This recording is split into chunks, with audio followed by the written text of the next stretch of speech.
Hola a todos, este es el segundo vídeo sobre discriminación por edad. Bienvenidos a mi canal Criterio Ético.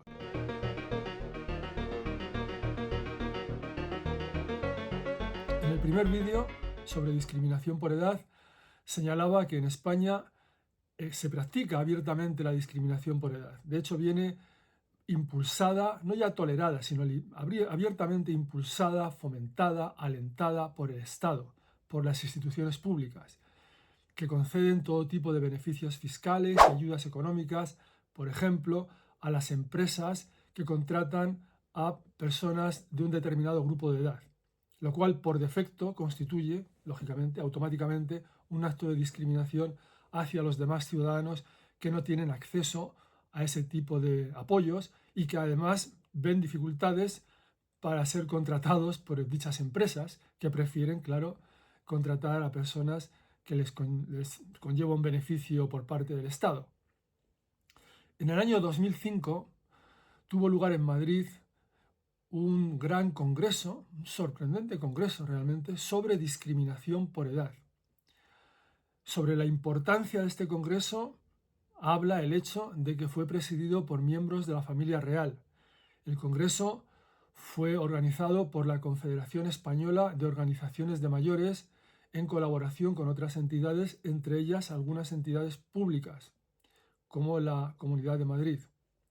En este congreso participaron cientos de expertos de todas las áreas, del área sanitaria, de asistencia social, psicólogos, educadores, expertos en el mercado de trabajo, en el que manifestaron, demostraron, explicaron cómo se produce la discriminación en esas áreas por motivo de edad. Es interesantísimo y las actas de dicho congreso, en que se encuentran todas las ponencias y conferencias transcritas, están accesibles todavía por internet. Ya puse el enlace a dichas actas en el primer vídeo y lo pondré en este también. También comentaba mi experiencia como profesor universitario en Estados Unidos. Yo llegué allí muy jovencito a estudiar y cuando acabé mis estudios de posgrado, que se llamarían así en España, cuando terminé mi doctorado, empecé a trabajar en varias universidades y bueno, finalmente fui contratado, después de una serie de años de observaciones y de méritos que hay que hacer, fui contratado a tiempo completo como profesor en la Universidad del Estado de California.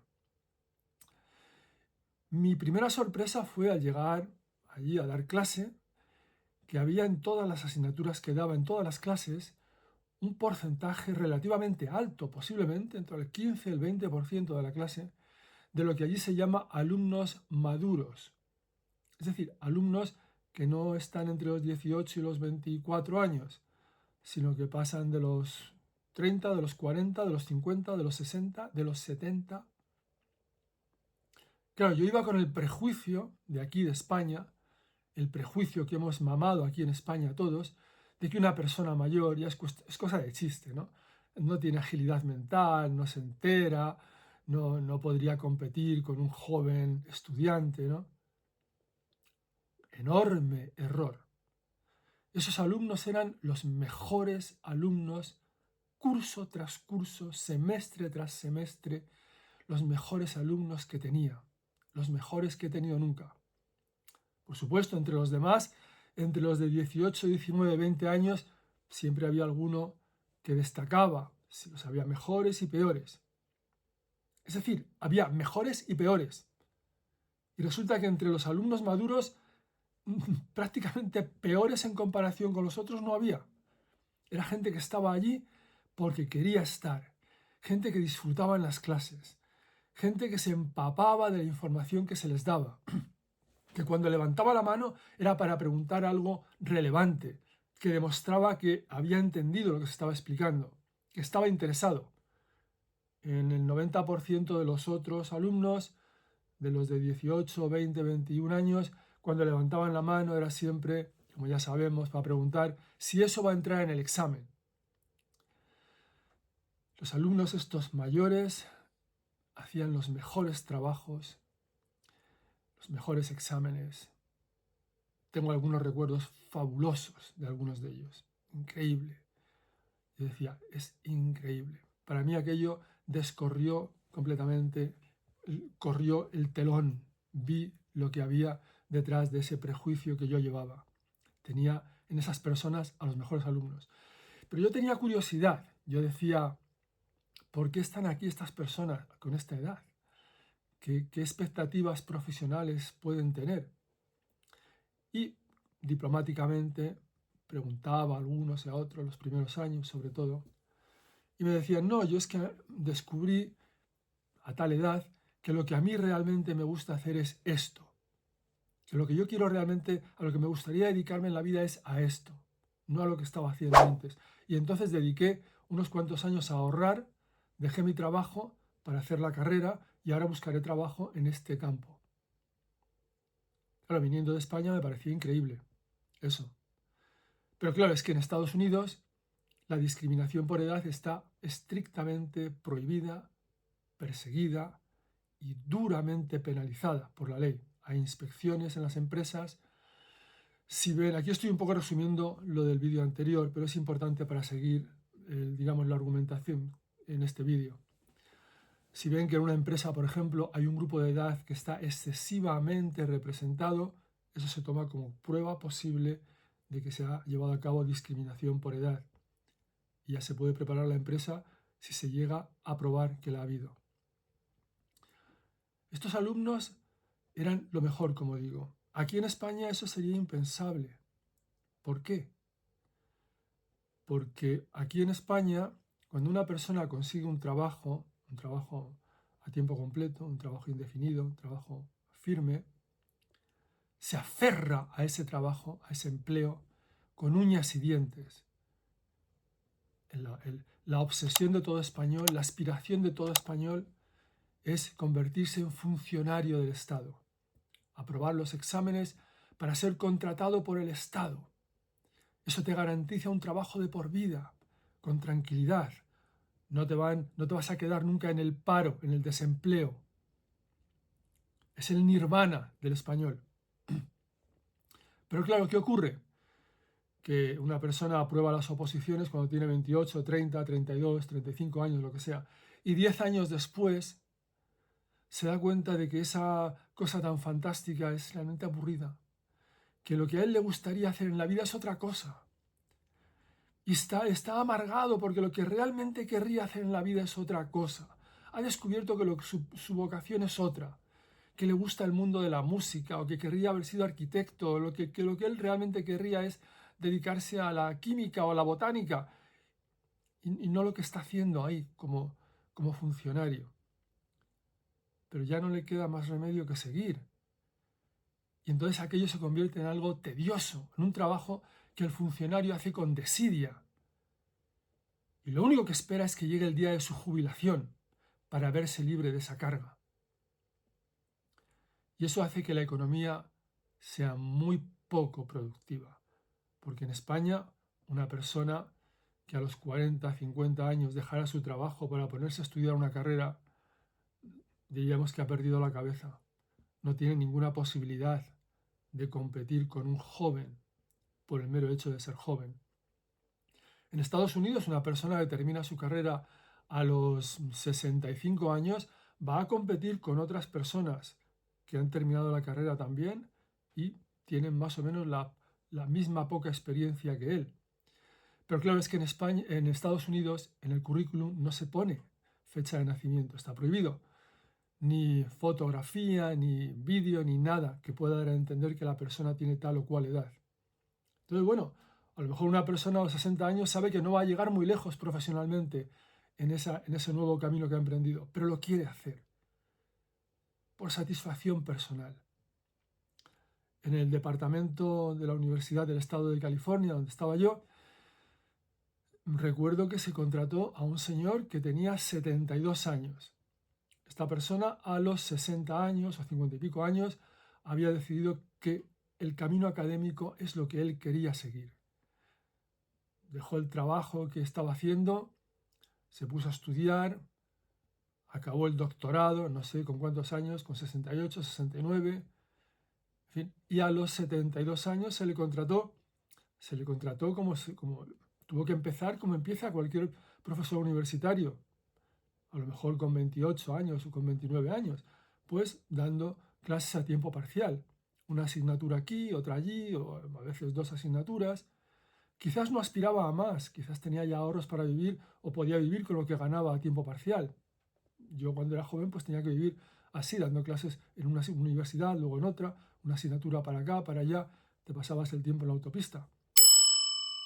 Antes de seguir con el contenido del vídeo, quiero recomendarte una herramienta que te puede resultar muy útil si estás en proceso de decidir qué carrera quieres estudiar, qué estudios quieres llevar a cabo, tú o cualquier amigo que conozcas. Se trata de la web orientadoreducativo.es.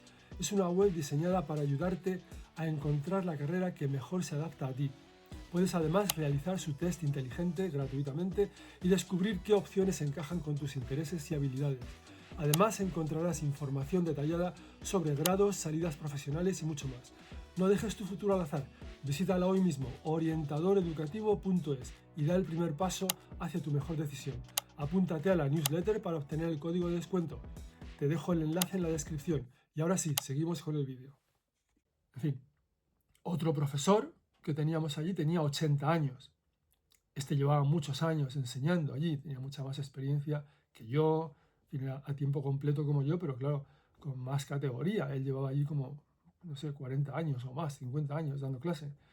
Y tenía 80 años y lo estaba haciendo. Las personas mayores son objeto de prejuicio. En un informe publicado en Estados Unidos, en los momentos en que allí se estaba debatiendo esta cuestión, y allí esta cuestión se viene debatiendo desde los años 60, aunque no fue hasta el 75 en que se aprobó una ley a nivel federal prohibiendo la discriminación por edad, una ley que luego fue complementada con otra legislación en el 78 y culminó en el 86 con la eliminación y prohibición por ley de la jubilación obligatoria por edad. Como digo, en uno de estos informes se decía lo siguiente, os lo voy a leer. Se decía: como empleados, los trabajadores de edad son preferibles a los trabajadores jóvenes en varios aspectos. Tienen una menor tendencia a cambiar de empresa, tienen un más bajo nivel de absentismo evitable y un nivel más bajo de absentismo en general. La edad cronológica no va inevitablemente asociada a la capacidad productiva. Los trabajadores de entre 60 y 75 años de edad no solo son productivos en muy diferentes ocupaciones, sino que de hecho realizan su trabajo de un modo sobresaliente por su buen juicio, experiencia y seguridad en el modo de realización. Esto es lo que decía aquel informe. Hay una jerarquía natural, voy a introducir este concepto ahora, en la que los jóvenes están en lo más alto. Esto es un hecho. El joven tiene mejor salud que las personas mayores, el joven tiene mejores perspectivas de vida y todo el mundo quiere estar rodeado de jóvenes. El joven siempre es bien recibido, bien acogido, la compañía del joven es deseada. Esto no ocurre con las personas mayores. Os voy a dar un dato que es muy importante y que rara vez se tiene en cuenta. La tasa de suicidio entre mayores de 70 años, año tras año, triplica y en algunos casos hasta quintuplica la tasa de suicidio entre menores de 30 años. Sin embargo, cuando se produce 1 o 2 suicidios por encima de lo habitual en menores de 30 años, que a lo mejor son, no sé, un suicidio o 2 suicidios por 100.000 y de pronto se produce un tercer suicidio, enseguida, al menos aquí en España, se lanza la alarma social. Es necesario desarrollar un plan de prevención de suicidios, porque el suicidio entre jóvenes se ha triplicado, se ha doblado, ha aumentado un 100% porque se ha suicidado una persona más ese año. Sin embargo, las decenas de personas mayores de 70 años que se suicidan en parte como consecuencia de esa marginación que es la contrapartida inevitable de esa política juvenilista de privilegio hacia los jóvenes. Como digo, esos suicidios parecen dar igual. La persona mayor no cuenta. Se le trata con una ñoñería condescendiente y es como a la mujer antiguamente, ¿no? Se le deniegan derechos al tiempo que se le trata con una ñoñería, una caballerosidad, así ñoña, pero se le quitan sus derechos. Eso ocurre con las personas mayores. Se reproduce el mismo patrón. ¿Qué significa ser joven en España? Esto es muy importante también, porque a veces en las definiciones se engaña a la gente. En España, con esta mentalidad juvenilista que ha impuesto el Estado, que fomenta el Estado con sus discriminaciones, todo el mundo quiere ser joven. Todo el mundo quiere ser joven. Y ya se va estirando la edad de lo que es ser joven, porque claro, los que eran jóvenes con 24 años hace 10 años, pues 3 años después ya tenían 27. Hay que decir que hay que ser jóvenes hasta los 27 años. Y luego los 30, y luego los 32 y los 35. Y luego pues ya se habla de un joven de 38 años, un joven de 42 años. Esto lo he visto yo escrito en la prensa, en los medios. Todo el mundo quiere ser joven y como sigamos ampliando ese marco de jóvenes, dentro de poco la sociedad española se dividirá entre jóvenes que llegarán, no sé, hasta los 60 y no sé cuántos, y tercera edad. O al final todo el mundo será joven y así se resolverá el problema. Pero ¿qué es lo que ocurre? Que se han establecido unas líneas ficticias de lo que es ser joven. A nivel internacional, el concepto de joven, el concepto que se utiliza para las estadísticas internacionales con las que se puede hacer comparaciones, es personas entre 18 y 24 años. Repito, 18 y 24 años. Esas son las estadísticas de lo que se refiere a jóvenes, a nivel laboral y de otro tipo. Pero en España no, en España cuando se habla de jóvenes, siempre jóvenes hasta 35 años. Qué chiste, ¿verdad? Hasta 35 años. Entonces se extienden esos privilegios a las empresas que contratan a jóvenes menores de 35 años, en algunos casos de 30, pero en muchos de 35. Son y todo tipo de privilegios, no solamente privilegios fiscales. A veces son donaciones directas de dinero a los jóvenes. En España, por ejemplo, al joven que cumple 18 años, por el mero hecho, por el gran mérito de haber cumplido 18 años, el Estado le da una cantidad sustancial de dinero, varios cientos de euros, para que se los gaste yendo al cine, a conciertos, a lo que le parezca bien, para que no se aburra, por haber cumplido 18 años.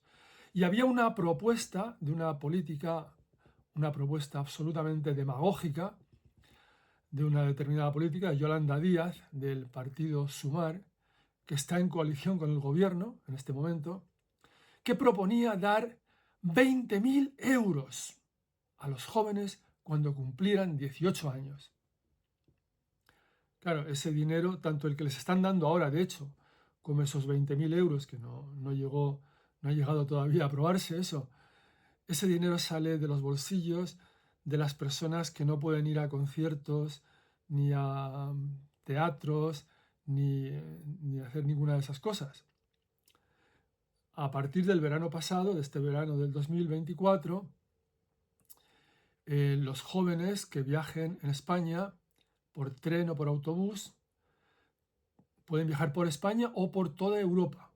Por tren o por autobús tienen un descuento financiado por el Estado, un descuento del 90% del coste de los viajes. Qué maravilloso, ¿verdad? Poderse ir hasta Finlandia y a donde se quiera, en tren, en autobús, y que solo te cueste un 10% de su coste real, porque el otro 90% lo pagan esos que no pueden viajar ni en tren ni en autobús, que tienen que estar trabajando para sobrevivir.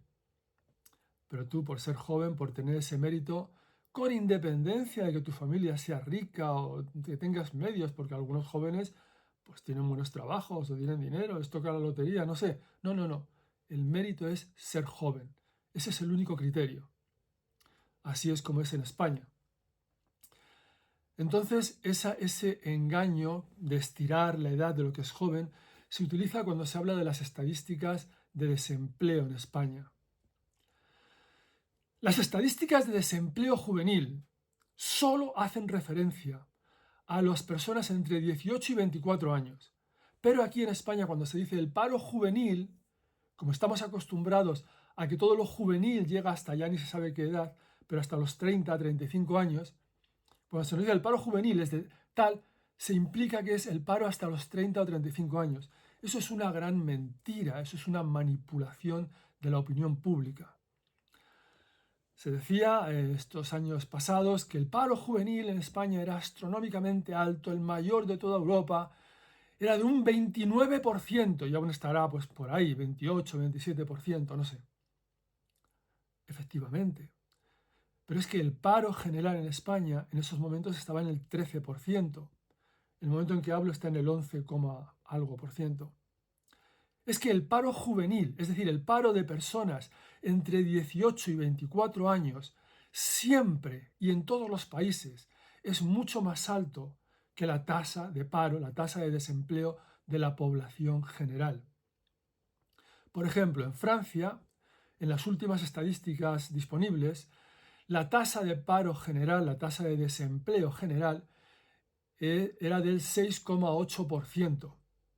Y la tasa de desempleo juvenil era del 18%, es decir, prácticamente el triple que la tasa de paro general. En España, con una tasa de paro general, en aquel momento, hace un par de años, del 13%, pues el 29% no era el triple, era algo más del doble. Sí, la más alta de Europa, pero es que la tasa de paro general de España es la más alta de Europa también. La tasa de paro juvenil se duplica o triplica en todos los países, en Estados Unidos, en Alemania, en todas partes. Pero aquí se nos quiere engañar en ese sentido. Es que el paro juvenil, y eso se utiliza como argumento para intentar justificar esas medidas discriminatorias. Cuando se mira la tasa de desempleo de personas ya de 25, 27, 29, 30 años, se ve que desciende a gran velocidad. Esas personas ya van consiguiendo empleo. Esa tasa ya no es el 29%, ni el 27%, ni el 20%, ni el 18%.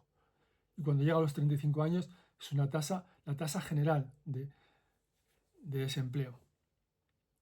Pero se nos engaña de esa manera. Porque ofreciendo esos privilegios, lo que se hace es simplemente sobornar el voto joven, es intentar comprar el voto joven. El voto joven o el de personas que aunque ya no deberían entrar en las estadísticas de paro juvenil, pero bueno, por su edad se les clasifica de jóvenes y se extienden esos privilegios como si realmente sufrieran el paro que sufre el de 22 o 23 años, se les extienden esos privilegios también por tener 28, 30 o 33 años. Entonces se les ofrece todo tipo de privilegios con la más absoluta indecencia para sobornar su voto. Cuando llegan las elecciones, todos los partidos están pelotilleando a los jóvenes, ofreciéndoles todo lo imaginable, todo tipo de ventajas que luego va a pagar el otro ciudadano, el que no las tiene de sus impuestos. El otro va a sufrir todo tipo de discriminaciones, todo tipo de desventajas, todo tipo de problemas para que se pueda pagar ese soborno a los partidos políticos que hacen esos ofrecimientos a los jóvenes. Esta es la realidad de España. Así es como funciona en este país. Bueno, me gustaría mucho conocer vuestros comentarios. Os dejaré enlaces con más información sobre esta cuestión. Y si os ha hecho pensar este vídeo, os invito a que deis al like y a que os suscribáis al canal para que os lleguen las alertas de otros vídeos con análisis éticos de cuestiones de interés. Hasta pronto.